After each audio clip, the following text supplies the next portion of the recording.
Hello students, how are you all? Jai Hind to all of you. आज हम discussion करने जा रहे हैं कॉम्प्लेक्स एनालिसिस का। सेकंड लेक्चर हमारा होने जा रहा है। यूपीएससी मैथमेटिक्स ऑप्शनल के लिए प्रिपरेशन कर रहे हैं। आप इंजीनियरिंग मैथमेटिक्स पढ़ रहे हो या फिर आप बीएससी बीए मैथमेटिक्स अगर आपके पास हो, या कहीं भी अगर आपका ये चैप्टर कॉम्प्लेक्स एनालिसिस हो, तो ये आपके लिए डेफिनेटली बेनिफिशियल होगा, क्योंकि कोई भी टॉपिक हम यहाँ पे छोड़ते नहीं है।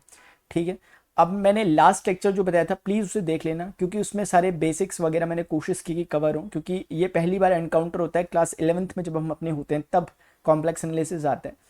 और उसके जो बेसिक रिगार्डिंग बेसिक्स थे वो मैंने डिस्कस कर लिए। आगे जाकर अभी इसमें कुछ ऐसे टर्म्स भी आएंगे जैसे हाइपरबोलिक ट्रिग्नोमेट्रिक फंक्शंस भी इसमें यूज़ होंगे, जैसे sine h theta cos h theta type के। उसको भी लास्ट टाइम मैंने बहुत ब्यूटीफुल तरीके से उसका ग्राफ वगैरह आपको बताया था, होपफुली आपने देखा होगा, क्योंकि कई बार स्टूडेंट्स को जो हाइपरबोलिक ट्रिग्नोमेट्रिक फंक्शंस होते हैं उसमें प्रॉब्लम होती है। लास्ट टाइम मैंने बहुत अच्छे से डिस्कशन किया उस पर, आप उसे देख सकते हैं, मजा आया था उसमें। अभी हम आगे बढ़ रहे हैं। ये कुछ चीज़ें मैंने आपको बताया कि हमारे इसमें लगभग 45 से 55 नंबर का क्वेश्चन इसमें से पूछा जाता है यूपीएससी मैथमेटिक्स ऑप्शनल में। ये चैप्टर्स, ये टॉपिक्स हैं। एनालिटिकल फंक्शंस आज हमें स्टार्ट करना है। एनालिटिक फंक्शंस किसे कहते हैं, उसके बाद उसी में फिर जुड़ा हुआ टॉपिक सीआर इक्वेशंस है, फिर इसी से जुड़े हुए काउचीज थ्योरम है, काउचीज इंटीग्रल फॉर्मूला है। फिर एक डिफरेंट ब्रांच में हम इसे पढ़ सकते हैं, पावर सीरीज को, इसमें टेलर और लॉरेंट सीरीज आ जाती हैं। फिर फाइनली जो सिंगुलैरिटीज से शुरू होने वाला टॉपिक है, इसमें सिंगुलैरिटीज और काउची रेसिडी और कंटूर इंटीग्रेशन के लगभग एक यूनिट के अंदर पढ़े जा सकते हैं, यानी कि कॉम्प्लेक्स इंटीग्रेशन का एक पार्ट होते हैं। बहुत इंटरेस्टिंग, बहुत ही ज़्यादा बेनिफिशियल ये चैप्टर होने वाला है, बहुत ही सिंपल होने वाला है। ध्यान से देखना। बेसिक्स में आपके साथ ऑलरेडी डिस्कस कर चुका हूँ। आज मैं आपके साथ एक कदम ऊपर बढ़ रहे हैं। अभी तक जो मैंने आपको बताया उसमें से मोस्टली चीजें आपको आती थी। ये साइन एच एक्स के बारे में, कॉस एच एक्स के बारे में हमने डिस्कशन किया था, ग्राफ वगैरह से समझा था। अब मैं आपके साथ डिस्कशन करने जा रहा हूं about complex variable function. Last time मैंने आपके साथ कॉम्प्लेक्स नंबर्स के बारे में डिस्कशन किया था। अगर मैं क्विकली कुछ बोलूं उसके साथ आपको, तो आपको याद होगा z is equal to x plus y complex number होता था for all x comma y belongs to the set of real number. देखो लेक्चर शुरू हो चुका है, ध्यान से देखना। ये दोनों रियल नंबर को बिलोंग करते हैं। वाई इमेजिनरी नंबर नहीं है sir, iota y imaginary number है, because y is associated with iota, so that's why this whole term iota y will be now imaginary.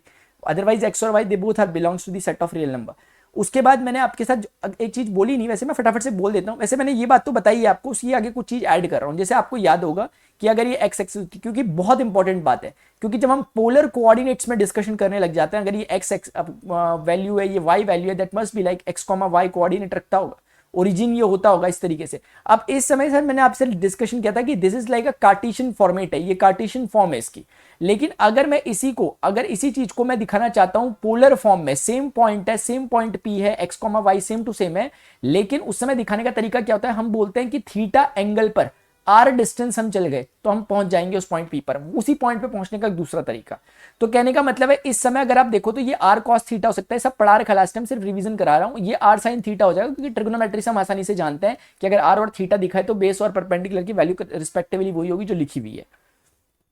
तो वहां से एक बात मुझे समझ में आती है कि x यानी कि r cos थीटा के बराबर होता है, y यानी कि r sin थीटा के बराबर होता है। इन शॉर्ट मैं ये कहना चाहता हूं कि कल को कोई मेरे से पूछे कि कोऑर्डिनेट मुझे कार्टेशियन फॉर्मेट में गिवन हो, तो मैं उन्हें तुरंत से पोलर, और पोलर में गिवन हो तो तुरंत से उन्हें कार्टेशियन में कन्वर्ट कर सकता हूं with the help of r and theta. Cartesian format में x और y दो पैरामीटर्स होते हैं, लेकिन पोलर फॉर्मेट में r और थीटा दो पैरामीटर्स होते हैं। ठीक है। इसी तरीके से आप स्फेरिकल कोऑर्डिनेट्स, सिलेंड्रिकल कोऑर्डिनेट्स वगैरह भी पढ़ते हो जब 3D वगैरह में जाते हो, उसकी कोई अभी जरूरत नहीं है, जितना पढ़ा रहा हूं उतना ही पढ़ो। तो शायद आपको ये समझ में आ गया होगा। इसी के बीच में रिलेशनशिप वगैरह ऑब्वियस रिलेशन है कि x square plus y square is equal to r square. चाहे तो आप पाइथागोरस की हेल्प से देख लो इस ट्राइंगल में, या तो फिर आप इन दोनों इक्वेशंस का स्क्वायर करके ऐड कर लो, तो इधर x square plus y square, उधर आर स्क्वायर कॉमन आ जाएगा, cos square theta plus sine square theta 1 हो जाएगा। इसी में एक दूसरा जो रिलेशन आता है जो बहुत ब्यूटीफुल है, वो है tan theta is equal to y by x. With the help of this we can say theta is equal to tan inverse y by x. कुछ नहीं करा, आप डायरेक्टली यहां से निकाल सकते हो टेन थीटा की वैल्यू कितनी निकल रही है, आप यहां से निकाल सकते हो ऑब्वियसली, क्योंकि ये चीज y के बराबर है, ये चीज x के बराबर, तो y बाई एक्स ही निकलेगी। या फिर आप दोनों इक्वेशंस को डिवाइड कर सकते हो, y by x is equal to sine by cos हो जाएगा, 10 हो जाएगा। तो ये चीज अपने आर्ग्यूमेंट के लिए हेल्प करती है। लास्ट टाइम मैंने बताया था आर्ग्यूमेंट कैसे कैसे क्वाड्रेंट वाइज बदलते रहते हैं। आई होप आप लास्ट लेक्चर देखकर आ रहे हो, प्लीज ऐसा जरूर करना यार, ठीक है। आपने पीछे कुछ ना पढ़ा हो कभी, लेकिन जो मैं पढ़ा रहा हूँ उसको सीक्वेंस से जरूर पढ़ना, तभी आपकी बहुत अच्छी सी ट्यूनिंग बैठ पाएगी, मजा आ जाएगा। इससे ज्यादा कुछ नहीं कह सकता मैं, ठीक है, क्योंकि आप नहीं करोगे दूसरा तो कर ही लेगा, कॉम्पिटिशन बहुत हाई है, ठीक है। तो अब इधर सुनो, z is equal to x plus iota y में ना एक मैं बात बोलना चाह रहा था।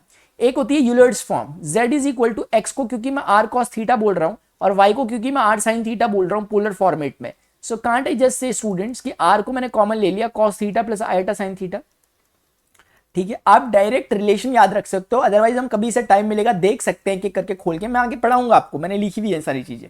जब हम टेलर्स फॉर्मेट में चीजों को एक्सपेंड करते हैं, कॉस थीटा कैसे एक्सपेंशन देता है, साइन थीटा कैसे एक्सपेंशन देता है, ई की पावर थीटा कैसे एक्सपेंशन देता है, उन सब चीजों से कंबाइनली मैं आपको डायरेक्ट रिजल्ट बोल रहा हूं, मुझे लगता है आपको दिक्कत नहीं होनी चाहिए। अब से ये याद रख लो एक बार के लिए, शायद याद भी होगा कि ई की power iota theta is equal to cos theta plus iota sine theta.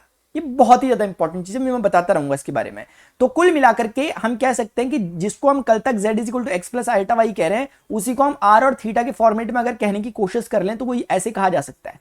ये यूलर फॉर्मेट है, ये जो लिखा हुआ r e raise to the power iota theta, where r is nothing but the magnitude of the complex number which is given by this, and theta is nothing but the argument of z। तो इसी को दूसरी language में if you want to write it in another way, then you can also write it like z is equal to, देखो ध्यान से, x plus iota Y है, इसी को आपने आर ई आइटा थीटा का, if you want then you can say modulus of z e raise to the power iota argument of z, क्योंकि argument of z है थीटा और ये magnitude of z है, so that is how you can call it. ठीक है, तो इस तरीके से हमने एक छोटी सी बात समझी जो कि बहुत इंपॉर्टेंट है। बेसिक में एक और बात रह गई है, वो भी आपके साथ लगे हाथ डिस्कस कर लेता हूं, फिर आगे बढ़ते हैं अपने टॉपिक में। देखो ध्यान से सुनना, मुझे लगता है कि अगर चीजें क्लियर होती रहे ना तो पढ़ने में इंटरेस्ट आता है, फिर हमें टाइम वाइम का भी पता नहीं चलता। इंटरेस्ट जरूरी है, बहुत जरूरी है इंटरेस्ट, ठीक है ना, पढ़ते समय। उसके बिना नहीं पढ़ पाओगे आप, क्योंकि डिस्ट्रैक्शन 50 डिस्ट्रैक्शन है। ठीक है, अंधेरे को तब तक नहीं हराया जा सकता जब तक हम उजाला ना कर ले। ठीक है, अंधेरे से लड़ने से बेहतर है, डिस्ट्रैक्शन से लड़ने से बेहतर है कि हम अपने लिए कोई सोर्स ऑफ मोटिवेशन या सोर्स ऑफ इंटरेस्ट डेवलप करें जो पॉजिटिव डायरेक्शन में जा रहा हो, जो कि ये हो सकता है मैथ्स एक। ठीक है, आप शायद समझ रहे होंगे कि ये ऐसा हो गया। देखो यार, एक ना फॉर्मेट होता है, एक उसे कहते हैं आपका डी मोइवर्ट्स थ्योरम, शायद आपने सुना होगा, नहीं सुना कोई बात नहीं, अब सुन लो। डी मोइवर्ट्स थ्योरम इसे कहते हैं। तो डी मोइवर्ट्स थ्योरम जो होती है, जो डी मोइवर्ट्स थ्योरम होती है, इसको मैं आपको बता देता हूं कि ये कहती क्या है स्टेटमेंट, इसका बहुत ब्यूटीफुल स्टेटमेंट है। ये जो था ये यूलर्स फॉर्मेट है, आप इसे यूलर्स फॉर्मेट कह सकते हो, यूलर्स फॉर्म है, आइलर्स फॉर्म भी कोई कोई कहता है, स्टाइल है बोलने का। ठीक है, अब डीएम मतलब डी मोइवर्ट्स थ्योरम जो कहती है, ये क्या कहती है सर, ये कहती है ना यार कि देखो z इज इक्वल टू, आपने बोला एक्स प्लस आइटा वाई, हमने बोला ठीक है, बोल रहे जेड स्क्वायर निकाल लोगे, मैंने कहा उसमें क्या बड़ी बात है, निकाल लेंगे, उसमें क्या जा रहा है, ऐसे करके खटाखट निकाल लेंगे। ओ स्क्वायर बोल रहे हैं ना सर आप, और क्यूब निकाले जा रहे हैं, वाह भाई वाह। ठीक है, तो इसका मतलब सर एक्स स्क्वायर कर लेंगे प्लस आयोटा वाई का स्क्वायर कर लेंगे प्लस 2xy आयोटा टाइप का कर लेंगे, तो कुल मिला के सर एक्स स्क्वायर आयोटा का स्क्वायर माइनस होता है, तो वाई स्क्वायर प्लस का 2xy आयोटा टाइप का ये आंसर आ जाएगा। सर कर दिया हमने एक्सपेंड। ये बोल रहे अच्छा बड़े खतरनाक हो यार, आप z की पावर 10 का भी कर लोगे क्या? मैंने बोला सर यार ये क्या पूछ दिया आपने, मतलब कर लेंगे इसका मतलब थोड़ा कि कुछ भी दोगे कर लेंगे। हाँ कुछ लोग बोल रहे होंगे हम तो वो जानते हैं बाइनोमियल थ्योरम वगैरह, हम कर लेंगे। हाँ कर लोगे आप बाइनोमियल से भी, लेकिन उसकी जरूरत नहीं पड़ने वाली। यहीं पर इसी चीज का एक्सप्लेनेशन देता है डी मोइवर्ट्स। वो कहता है जब भी आपके कॉम्प्लेक्स नंबर की पावर होने लग जाए, जब कॉम्प्लेक्स नंबर मल्टीप्लाई होने लग जाए, तो उसके लिए डी मोइवर्ट्स साहब ने हमें बहुत ही ब्यूटीफुल एक रिलेशन दिया है, वो मैं आपके साथ जिक्र करना चाहूंगा, अगर आपकी इजाजत हो तो। अदरवाइज नहीं, इजाजत है तो वीडियो में कमेंट करके बताएं या लाइक करें या कुछ तो करें यार। एकदम पता ही नहीं चलता, सन्नाटा रहता है, मैथमेटिक्स की वीडियो डालता हूँ पता ही नहीं चलता, लगता है दुनिया में मैथमेटिक्स के लिए इंटरेस्ट खत्म हो गया लोगों का। ठीक है, तो z is equal to x plus iota y जो लिखा हुआ है ना, जैसे if someone is saying z की पावर n, तो basically it is like x plus iota y की पावर n हो गया। अब now if we want to expand it, if we want to know the result of this thing, then how we can do this. इसके लिए हमें help करेगा अपना ये वाला फॉर्मेट आर ई की पावर आइटा थीटा, क्योंकि हम इसे कह सकते हैं। So basically what we are doing here, r e, ये हम यही तो कर रहे हैं, what we are doing here. तो इसका मतलब z की power n is equal to, I am just solving it now, r raise to the power n e raise to the power iota theta raise to the power n। Can I just say r की power n, ये दोनों आपस में multiply हो जाएंगे if you are agree with it, क्योंकि power into power multiplication. तो कुल मिलाकर के हमारे पास निकल के आया z raise to the power n is equal to r raise to the power n and e raise to the power iota, this is like this. And as we have studied, e raise to the power iota theta is nothing but cos of theta plus iota sine theta. इसका मैंने वैसे तो आपको explanation अभी दिया नहीं है कि क्यों होता है, हो सके तो मेमोरी में डाल लें, अदरवाइज जब कैलकुलस हम पढ़ते हैं तो उस समय हम सब चीजों को देखते हैं एक्सपेंशन वगैरह से। लेकिन ये बहुत ज्यादा फेमस रिलेशन है, इसलिए उम्मीद भी की जाती कभी कभी कि आप शायद डायरेक्ट भी याद रख सके इस बात को, ऐसी कभी कभी उम्मीद कर लेते लोग। तो कुल मिलाकर के मैं कहना चाहता हूं कि अगर e की पावर आइटा थीटा है, इसका मतलब ये समझो कि जब यहाँ थीटा है तो कॉस का आर्ग्यूमेंट यानी कॉस के उसमें एंगल में थीटा आया, तो यहाँ पे अगर इस बार एन थीटा, तो आप मुझे खुद बताएं it should not be like this, cos n theta plus iota sine theta, बोल दो नहीं होगा, क्योंकि जो आर्ग्यूमेंट है वही कॉस के उसमें आता है, वो इस बार एन थीटा हो जाएगा। तो ये ना इस बारी में इसका रिजल्ट हो गया, एक्स प्लस आइटा वाई की पावर एन का रिजल्ट हो गया। And this is very easy to calculate, ये बहुत इजी है कैलकुलेट करना, क्योंकि आप खुद सोचो यहाँ जेड की पावर 5 होगी तो कॉस 5 थीटा कॉस 6 थीटा आराम से निकाला जा सकता है, क्योंकि आप समझ गए बहुत आसानी से निकल जा सकता है। तो कहने का मतलब है कितना ईजी हो जाता है काम अपने के लिए, देख रहे हैं आप। तो डी मोइरस थ्योरम से हमारे लिए काम ईजी होता है। बाकी तो जब ये आपको क्वेश्चन में डायरेक्टली दिखेगा तब भी आपको फील होगा कि सच में काम बहुत ईजी हो चुका है। और ये जो चीज है आप इसको cos of an argument of Z अगर कहने की बात है तब ऐसा लिख सकते हो, ठीक है। ये आपको अभी के लिए समझा दिया मैंने, ताकि आगे आए तो हमें जब ये चीजें आए तो हमें प्रॉब्लम ना हो, हम समझ जाएं कि हमने पढ़ा हुआ है ये चीज। ये बहुत अच्छे तरीके से काम आती है, बहुत अच्छे तरीके से क्वेश्चन सॉल्व करते हैं, तब हमें इसकी महिमा पता चलती है। अब आते हैं आज के टॉपिक पे, कॉम्प्लेक्स वेरिएबल फंक्शंस। देखो आपने फंक्शन तो पढ़े हुए ना, मैं आपको हल्का सा ब्रीफली बता देता हूं, ये सब चीजें हमें पता है वैसे। ये एक्स एक्सिस है, ये वाई एक्सिस है। जब हम फंक्शंस की बात करते हैं तो हम कहना चाहते हैं कि देखो ध्यान से सुनो, एक बार मैं डिटेल में बता देता हूं। एक्स और वाई दो सेट हैं डिफरेंट डिफरेंट। अगर आप यहां से ना कोई एक पॉइंट है, कोई मतलब कोई एलिमेंट्स है यहां पर रखे हुए, सिमिलरली यहां पर भी कोई एलिमेंट्स रखे हुए हैं। अगर ये दोनों सेट के एलिमेंट्स आपस में किसी भी तरीके से एक तरह से रिलेट हो जा रहे हैं तो उसे कहते हैं रिलेशन। अगर किसी भी तरीके से उनके बीच में रिकॉग्नाइजेबिलिटी बन पा रही है तो हम कहते हैं रिलेशन। लेकिन स्पेसिफिक टाइप ऑफ रिलेशन को हम फंक्शन कहते हैं। यानी ये कैसे भी कनेक्ट हो जाए, कोई किसी से भी हो जाए, कोई ना भी हो, तो भी हम उसे एम्प्टी रिलेशन कह लेते हैं। बस दो सेट आमने सामने रखते हैं। लेकिन रिलेशन तो बिल्कुल फ्री हैंड है कि आप जो बोल सकते हो वो रिलेशन होगा, इसको उससे कर दो, उसको उससे कर दो, कोई रेस्ट्रिक्शन नहीं है। लेकिन फंक्शन में स्पेशलिटी आ जाती है, फंक्शन में रेस्ट्रिक्शंस आ जाते हैं। फंक्शन में आप किसी को भी किसी से कनेक्ट नहीं कर सकते। एक बार फटाफट से सुन लो मैं कहना क्या चाहता हूं। मान लेते हैं ये, देखो ना फटाफट से एक बार रिवीजन कर लेते हैं, क्या जा रहा है यार रिवीजन करने में, क्योंकि छोटी छोटी चीजें छोड़ देते हैं ना हम 5-10 मिनट की, तो इसके बजाय पूरा चैप्टर ही नहीं आ पाता फिर। इससे अच्छा इतना कर लेते हैं, उसमें क्या जा रहा है, ठीक है। एक्स वाई जेड टाइप का हो गया। अब देखो फटाफट से, जैसे ना ये ए एक्स से कनेक्टेड हो गया, ठीक है, ये ए वाई से कनेक्टेड हो गया, बी जेड से कनेक्टेड, ये ना फंक्शन नहीं है, this is a relation but this is not a function, this is not a function. एक प्रैक्टिस करा रहा हूं, फटाफट से देख लो क्या होता है। लेकिन ना डियर स्टूडेंट्स, फंक्शन की कंडीशन क्या होती है आप सुन लो। आप फंक्शन कहता है सर कि ना ये जो लोग होते हैं जो इस तरफ होते हैं जहां से आप मैपिंग कर रहे होते हो, उसके सारे जो एलिमेंट्स होते हैं उन्हें डोमेन कहते हैं। अगर मैं इस पर्टिकुलर एग्जांपल में डोमेन की वैल्यू बताऊं कि डोमेन क्या है, then it is nothing but the set of this x A B C, ये अपना डोमेन हो गया, set of x completely domain हो गया। मान लेते हैं कि यहां पर एक्स वाई जेड टाइप के एलिमेंट्स रखे हुए हैं, तो ये सेट वाई है, तो कोडोमेन अपना पूरा का पूरा सेट ऑफ वाई जो हो गया वो कोडोमेन हो गया। क्योंकि बात आई है इसलिए मैं बता दे रहा हूं एक्स वाई जेड। एक और टर्म हमने पढ़ा हुआ, इसका नाम है range. What do we mean by range? Sir range का मतलब होता है ना, जैसे मान लेते हैं ए एक्स से कनेक्टेड है और बी भी एक्स से कनेक्टेड है एंड सी वाई से कनेक्टेड है। इस समय सिर्फ एक्स और वाई जो होंगे वो रेंज के एलिमेंट होंगे, यानी कोडोमेन की सिर्फ वो वैल्यूज जिनकी अपनी प्री इमेजेस हैं। ए की इमेज एक्स है, बी की इमेज एक्स है, सी की इमेज वाई है, लेकिन वाई की प्री इमेज एक्स है। तो हमें कभी भी जो कोडोमेन के सारे एलिमेंट हैं उनमें जिन जिन की प्री इमेजेस बन रही हैं वही सिर्फ और सिर्फ रेंज में आते हैं। तो डोमेन समझ में आ गया, कोडोमेन समझ में आ गया, रेंज समझ में आ गया। अगर जनरल नॉलेज से बोलने चाहूं तो क्या आपको नहीं लगता कि रेंज कोडोमेन का सबसेट है? सर बिल्कुल होता है, ये होता ही है। यानी रेंज जो होगा वो कोडोमेन में से ही कुछ स्पेसिफिक एलिमेंट निकलेंगे जिनकी अपनी खुद की प्री इमेज हो। कभी कभी हो सकता है सबकी अपनी अपनी प्री इमेज हो, तो कोडोमेन ही रेंज के बराबर हो जाएगा। एक बात ये भी समझ में आ गई। और देखो फंक्शंस में एक चीज जो पॉसिबल है वो ये चीज पॉसिबल है कि मैनी वन पॉसिबल है, यानी many can connect with one, ये पॉसिबल है। लेकिन सर ये पॉसिबल नहीं है कि वन मैनी से कनेक्ट हो जाए, ये पॉसिबल नहीं है फंक्शन में। इसे फंक्शन नहीं कहेंगे, इसे कह सकते हैं। तो मैनी वन जो होता है फंक्शन में एग्जिस्ट करता है, तभी आपने कभी फंक्शन के टाइप पढ़ेंगे, आपने मैनी वन, वन वन इस टाइप के, वन मैनी कभी नहीं पढ़ा होगा। तो इसीलिए एक तो ये फंक्शन क्यों नहीं हो पाया, क्योंकि one is connecting with many, तो इसीलिए आंसर नहीं हो जाएगा, क्योंकि मल्टी वैल्यूड हो गया है, इसलिए आंसर नहीं हो पाएगा। हमें सिंगल वैल्यूड आंसर चाहिए, यानी एक एक्स के करस्पॉन्डिंग एक ही वाई आना चाहिए, ठीक है। जैसे आप खुद सोचो कि आपको किसी ने बोला एक्स इज इक्वल टू 1 में वाई 2 है और वाई 4 है, आप कहां ड्रॉ करोगे उसे? वाई 2 है समझ में आता है, या फिर है ना, मान ले कोई कहता है वाई 2 भी है और एक्स इज इक्वल टू 1 के करस्पॉन्डिंग और वाई -2 भी है, तो सर अब दिक्कत सी हो जाएगी ना, वो मल्टी वैल्यू टाइप का हो जाएगा, कर्व आप डिफाइन नहीं कर पाओगे। कोई बोल रहा है तो इस तरीके से दिक्कत हो जाती है। तो इसलिए हम चाहते हैं कि हमारे पास ऐसा कर्व बने, हम फंक्शन उसी को कह पाएंगे जो कि कैसा हो, जिसमें हमें सिंगल वैल्यूड वैल्यू मिले। मतलब ऐसी वैल्यू मिल सकती है, मैनी वन टाइप की मिल सकती है, एक के करस्पॉन्डिंग आपको ये गलत हो गया, ऊपर वाला सही है, मैनी के करस्पॉन्डिंग वन वैल्यू मिल सकती है। जैसे मैं आपको समझा देता हूँ यार, मैंने बोल बहुत दिया इसलिए समझा देता हूँ। देखो ये एक्स इज इक्वल टू -1 है, ये एक्स इज इक्वल टू -1 है और एक्स इज इक्वल टू +1 है। ये y is equal to x square का ग्राफ है। आप समझ सकते हो कि ये फंक्शन है, क्योंकि ना आप देखोगे कि +1 के करस्पॉन्डिंग और -1 दोनों के करस्पॉन्डिंग आपको रखने पे y का आंसर कितना मिलेगा? 1 ही मिलेगा। यानी दोनों की दोनों अपनी वैल्यू 1 दे रहे हैं, तो कोई दिक्कत नहीं है, चल सकता है ऐसा, क्योंकि डिफरेंट x एक वैल्यू दे रहे हैं, चल सकता है। Many are giving a single value, many are giving 1 value, तो चलेगा, ठीक है। और एक कंडीशन और होती है फंक्शन के लिए कि जो डोमेन का एलिमेंट होता है वो हर एलिमेंट की अपनी इमेज होनी चाहिए, कोई छूटना नहीं चाहिए। जैसे अगर किसी भी वैल्यू की x के लिए अगर y डिफाइन नहीं है तो इसका मतलब सर ये फंक्शन नहीं हो पाएगा। यानी जैसे अगर y is equal to 1/x की हम बात करें तो this is not a function for all real number, but if someone is saying कि this is a function except x belongs to the set of real number except 0, तो ये अब function हो जाएगा। क्योंकि x 0 जैसे ही आप रखोगे तो आप 0 से किसी भी y की वैल्यू को कनेक्ट कर ही नहीं पाओगे, क्योंकि वो कनेक्ट होगा 1/0 इन्फिनिटी से, वो होता नहीं है रियल नंबर में।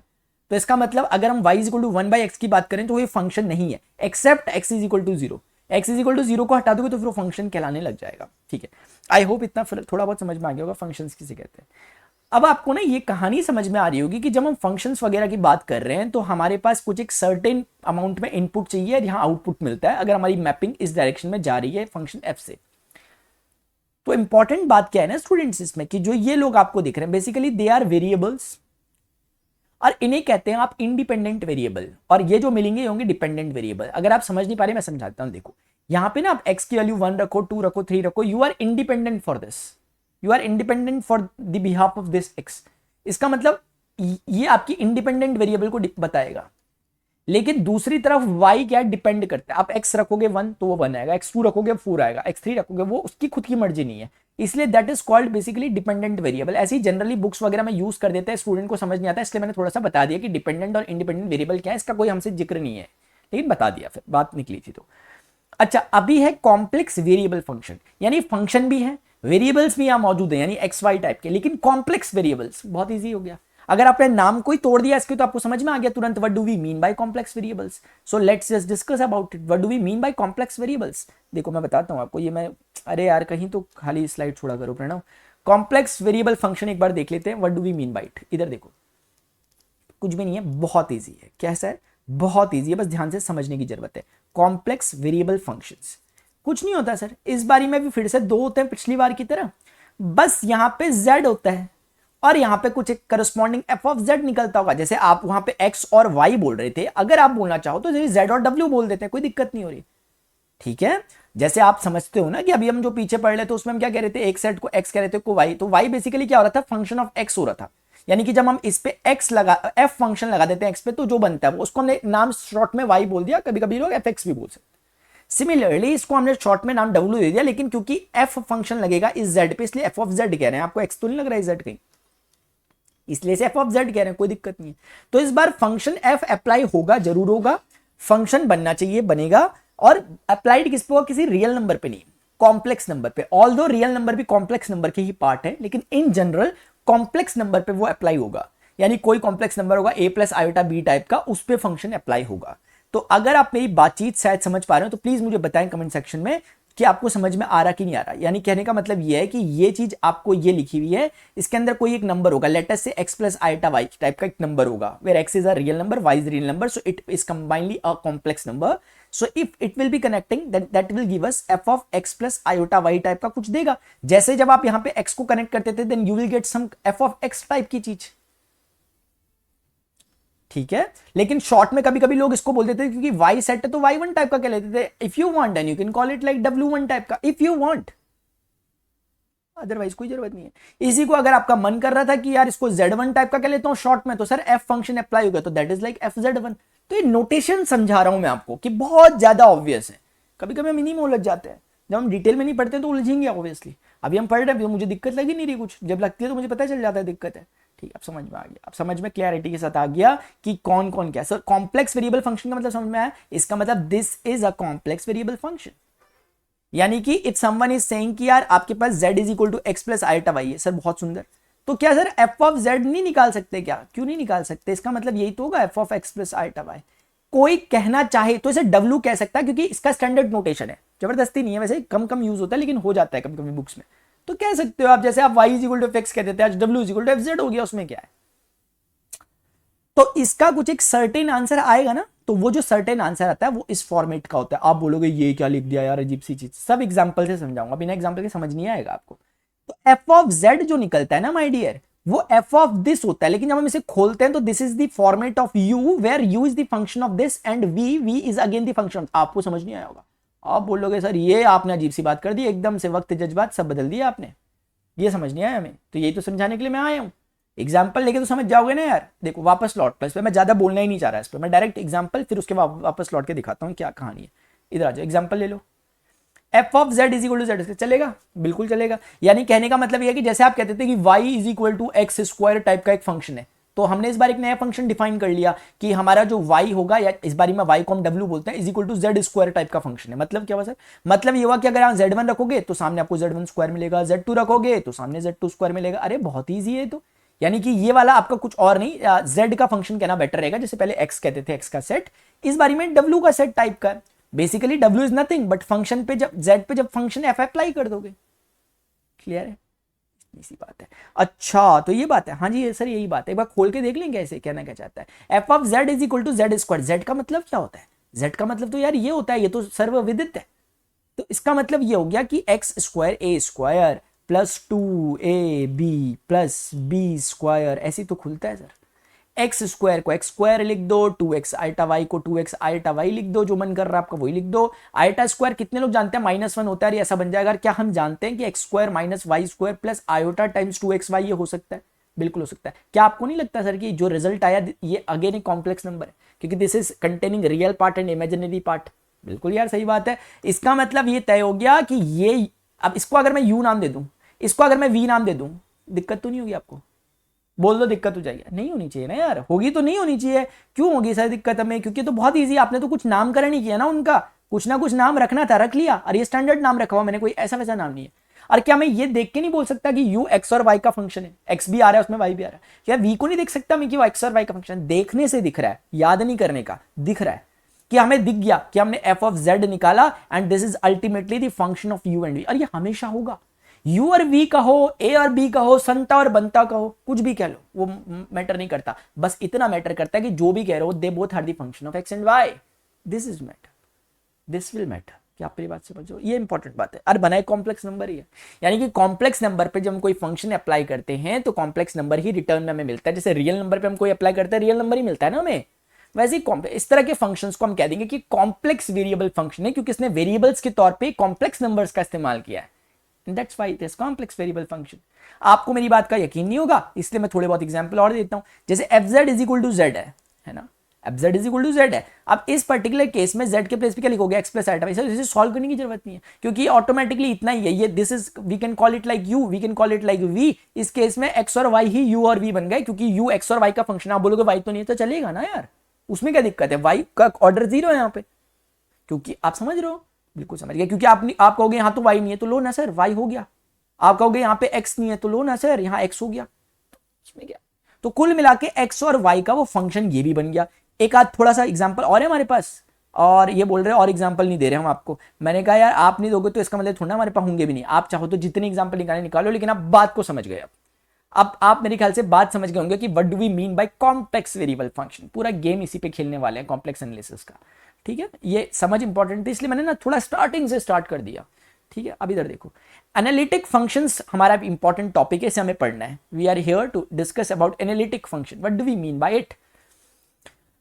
एनालिटिक फंक्शन जिसे होमोमॉर्फिक फंक्शन, रेगुलर फंक्शन या मोनोजेनिक फंक्शन कहते हैं। बेसिकली ये पॉपुलर है एनालिटिक फंक्शन नाम से। कभी कभी होलोमॉर्फिक नाम भी इसका दिखता है, दिखने के लिए रेगुलर फंक्शन भी दिखता है, मोनोजेनिक फंक्शन भी इसका नाम दिखता है। ये बोलता है कि ऐसा कॉम्प्लेक्स वेरिएबल फंक्शन, अब बहुत क्लैरिटी है सर कि क्या लिखा हुआ, is said to be analytic. कोई भी कॉम्प्लेक्स वेरिएबल फंक्शन नहीं हन। देखो आपने अगर कभी बचपन में पढ़ा होगा फंक्शन वगैरह, जो मैंने आपको स्टार्टिंग बताया, कहीं +2 लेवल में पढ़े होंगे, आपने पढ़ा होगा फंक्शन इन्वर्टेबल होता है, ये वो सो चीज। तो यार हर फंक्शन इन्वर्टेबल होता है क्या? कुछ होते हैं ना। मैं टेक्निकली बात नहीं करना चाहूंगा, मैं बिल्कुल नहीं बोलूंगा कि ऐसे फंक्शन इन्वर्स होते हैं जो 1 1 और ऑन 2 होते हैं, मैं नहीं बोलूंगा ये बात। ठीक है, लेकिन कुछ फंक्शन ही होते हैं जो कि स्पेसिफिक होते हैं और फिर वो इन्वर्स बनते हैं, कुछ कंडीशन फुल। ऐसे ही हर कॉम्प्लेक्स वेरिएबल फंक्शन एनालिटिक नहीं होता। हर कॉम्प्लेक्स वेरिएबल फंक्शन एनालिटिक नहीं होता, लेकिन कुछ होते हैं जो इस कंडीशन को फुलफिल करते हैं। 3 मात्र कंडीशन है। सबसे पहली बात कि जो fz होगा सर वो सिंगल वैल्यूड होना चाहिए। सिंगल वैल्यूड का क्या मतलब होता है यार, ये तो बताया नहीं आपने। सर सिंगल वैल्यूड का सिंपल सा मतलब है कि मान लेते हैं कि अपने पास एक एग्जांपल तो बगल में देख लिया आपने कि fz is equal to z square का एग्जांपल शायद आपको दिख रहा होगा लिखा हुआ, ये हो गया। सर एक एग्जांपल मेरा भी सुन लो ना यार, fz is equal to √z हो गया। नहीं ले सकते क्या? ले सकते। अच्छा सर एक काम करें, इसमें कोई एक वैल्यू ले लेते हैं कॉम्प्लेक्स नंबर की, 4 ले ले। ये 4 कैसे ले लिया आपने? कॉम्प्लेक्स नंबर थोड़ा ना होता है। किसने कहा नहीं होता? 4 कॉम्प्लेक्स नंबर होता है, इमेजिनरी पार्ट 0 है इसका, क्योंकि 4 can be written like this. तो अपने एग्जांपल को थोड़ा इजी बनाने के लिए मैंने 4 ले लिया। आप कुछ भी ले सकते हो, लेकिन मुझे सिर्फ समझाना है कुछ चीज, उसके लिए इजी एग्जांपल लिया। तो 4 का जैसे ही मैं इस पे हिसाब किताब लगाऊंगा कि एफ क्या होता है, जैसे ही जो भी z है उसका रूट करोगे तो एफ आएगा, यानी 4 का रूट तो सर 2 होता है, तो क्या -2 नहीं होता सर? होता तो है यार, अब फंस गए ना। क्या 4 आपको मल्टी वैल्यूड दिख रहा है, सिंगल वैल्यूड दिख रहा है? ये तो मल्टी वैल्यूड है, इसका मतलब सर ये एनालिटिक नहीं हो पाएगा, बधाई हो, ये एनालिटिक फंक्शन आपका नहीं बन पाएगा, एनालिटिक फंक्शन नहीं कह सकते आप इसे, इसका मतलब गड़बड़ हो गई, इसका मतलब गड़बड़ हो गई। देखा जाए तो ये फंक्शंस की जो वो होती है उसको भी गड़बड़ कर रहा है, ये फंक्शन की डेफिनेशन को भी गड़बड़ कर रहा है देखा जाए तो एक बारी के लिए, ठीक है। लेकिन ऐसे फंक्शंस जो कि मल्टी वैल्यूड टाइप के होते हैं, हम इन्हें कभी भी और कॉम्प्लेक्स एनालिटिक फंक्शंस नहीं बोल सकते, यानी पहली कंडीशन तो ये फुलफिल होनी चाहिए। लेकिन सिर्फ इतनी हो जाने से ही काम नहीं बन जाएगा। जैसे ये वाला एग्जांपल जो हमने लिया हुआ, ये एक तरह से देखा जाए तो सिंगल वैल्यूड है, क्योंकि corresponding to each value of z you will get a different value of f z, है ना। आप कुछ भी रखोगे आप उसको आपको एक अलग स्पेसिफिक वैल्यू मिलेगी, तो ये तो पहले वाले क्राइटेरिया को फुलफिल कर रहा है। दूसरा क्राइटेरिया है कि f z has a unique derivatives with respect to z at each point of its domain और at each point of its neighbourhood. यानी कि कहने का मतलब यह है कि जो भी आप वैल्यू को ले रहे होगे एफ जेड का, देखो एनालिटिक फंक्शन का वैसे मोटा मोटा मतलब क्या होता है ना कि फंक्शन डिफरेंशिएबल होना चाहिए, मोटा मोटा मतलब यही है इसका, चुपचाप सुन लो। ये कहना चाह रहा है कि जो भी आपका एफ जेड होगा ना वो यूनिक डेरिवेटिव एग्जिस्ट करना चाहिए उसका, यानी उसका डेरिवेटिव एग्जिस्ट करना चाहिए। कुल मिला के बात इतनी सी, जैसे एग्जांपल से समझाता हूं, क्योंकि जो हमने चीजें ऑलरेडी पढ़ी है ना उनके उससे समझना आपके लिए कंपैरेटिवली इजी हो जाएगा, इसलिए मैं इन एग्जांपल्स को ले रहा हूं, ठीक है। देखो इधर, जैसे आप इधर देखो, जैसे ना मैं क्या कह रहा था, मैं क्या पढ़ा कह रहा था मैं, अच्छा यूनिक डेरिवेटिव, ठीक है। देखो y is equal to 1/x, अगर इस तरीके से हमने किसी फंक्शन को डिफाइन किया हुआ इस तरीके से, एक बार के लिए समझ लो, तो आपको नहीं लगता कि यहाँ पे मैं कोई भी नंबर रखूंगा तो मुझे उसके रिगार्डिंग एक 1/x पे वो जाके जुड़ेगा, जैसे x1 है तो इस पे जुड़ेगा। अगर ना आपको कोई तुरंत कह ले कि dy/dx कितना होगा, तो what it will be like -1/x²। तो क्या आपको लगता है कि at x is equal to 0 पे आप dy/dx की वैल्यू बता सकते हो? नहीं बता पाओगे सर, नॉट डिफाइंड है। इसका मतलब हम सीधे सीधे एक बात बोल देंगे कि this function is non differentiable at x is equal to 0, ये कहते हैं। आपने कभी शायद पढ़ा हो y is equal to mod x, में इस पर ज्यादा जिक्र नहीं करना चाहता, समय मिलेगा आगे करूंगा। आपको क्या पता है इसका डिफरेंशिएशन जब हम करते हैं तो इसका answer x mod of x upon x type का आएगा, आपको पता है कैसे आता है? कोई बात बता दूंगा आगे कभी फ्यूचर में, अभी मुझे लग रहा है रेलेवेंसी नहीं है बताने।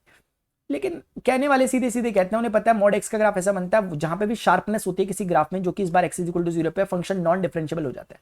और अगर आप इस फॉर्मूले के अकॉर्डिंग देखो तो आपको दिख रहा होगा x इज इक्वल टू 0 पे मीनिंगलेस है, इसीलिए नॉन डिफरेंशिएबल होता ही है हर तरह से, ग्राफ से भी वैसे भी। अब एक क्यों इसका फॉर्मूला ये आया, ग्राफ क्यों ये हुआ, ये मैं अभी आपको बता नहीं रहा, शायद आपको पता होगा, ये मान के चल लेता हूँ। अदरवाइज क्योंकि रेलेवेंसी नहीं है इसलिए डिस्कस नहीं कर रहा अभी के लिए, आगे हो जाएगी तो कर लूंगा, समझ में आ गई। बस अभी तो सिर्फ इतना बताना चाह रहा हूँ कि नॉन डिफरेंशिएबिलिटी भी एक चीज होती है जो एग्जिस्ट करती है दुनिया में। कल को कोई मुझे कह दे y इज इक्वल टू, मान लेते हैं कोई मुझे कह दे कुछ भी यार 10x का कह दे या फिर 10x का ही कह दे कोई मुझे, y is equal to 10x।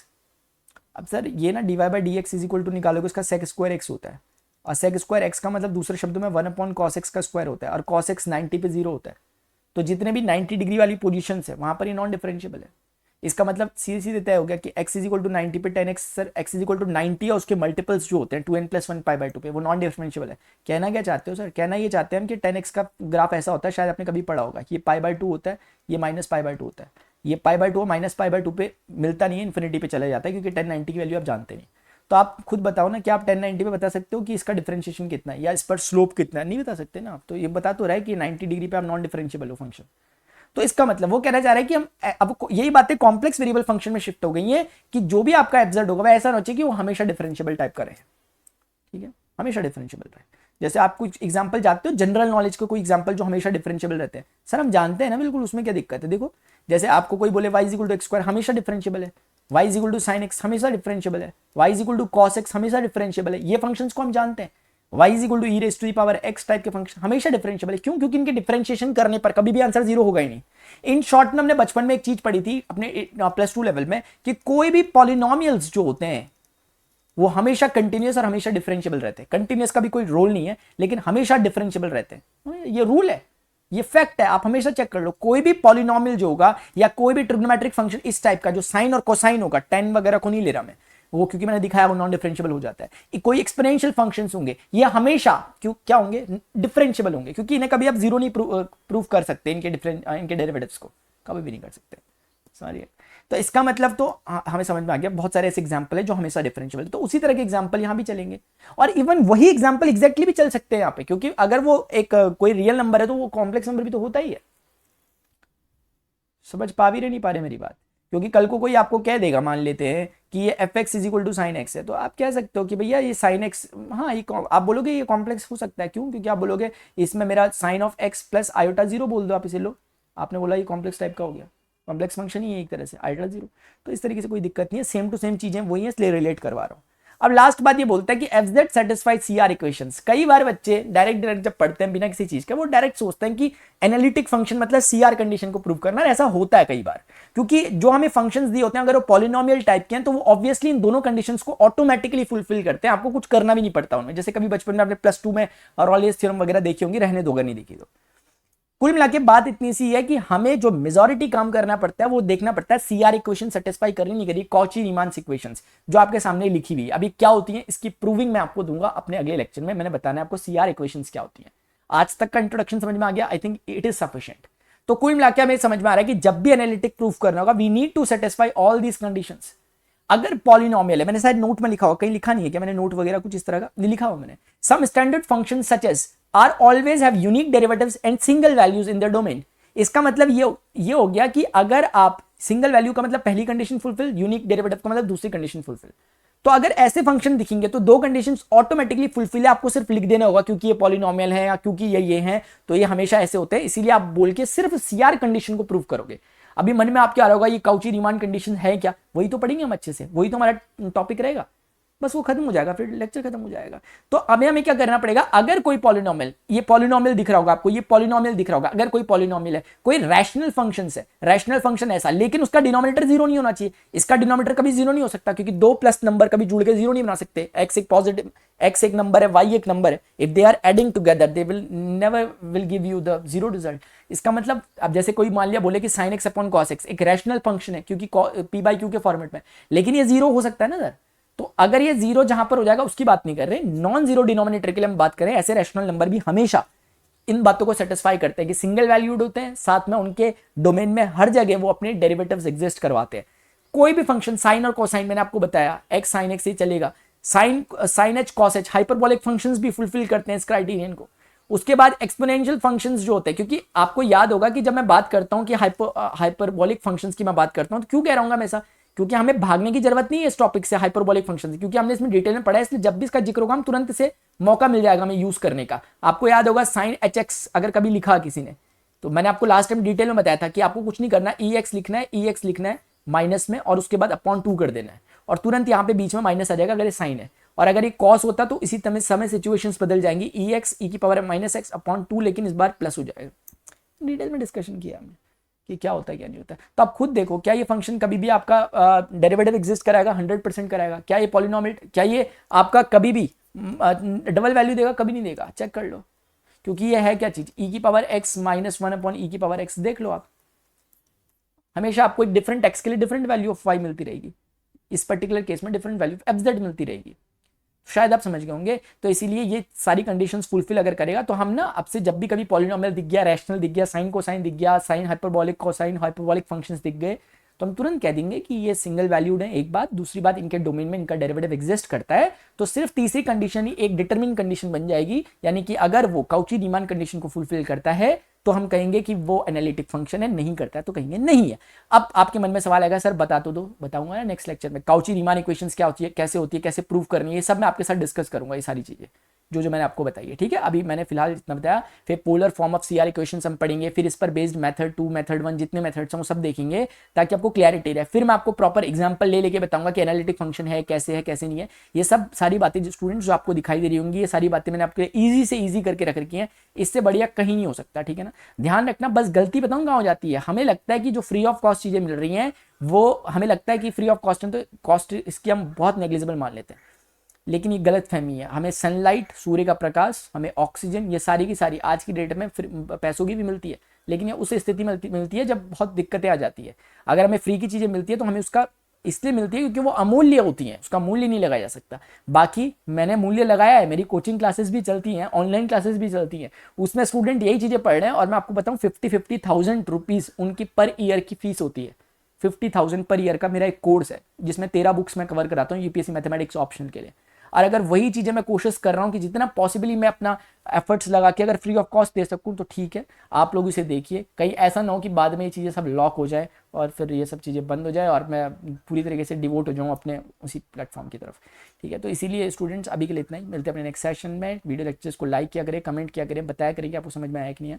अभी के लिए इतना ही, मिलते हैं नेक्स्ट सेशन में। Till then goodbye, see you, take care, Jai Hind, bye bye.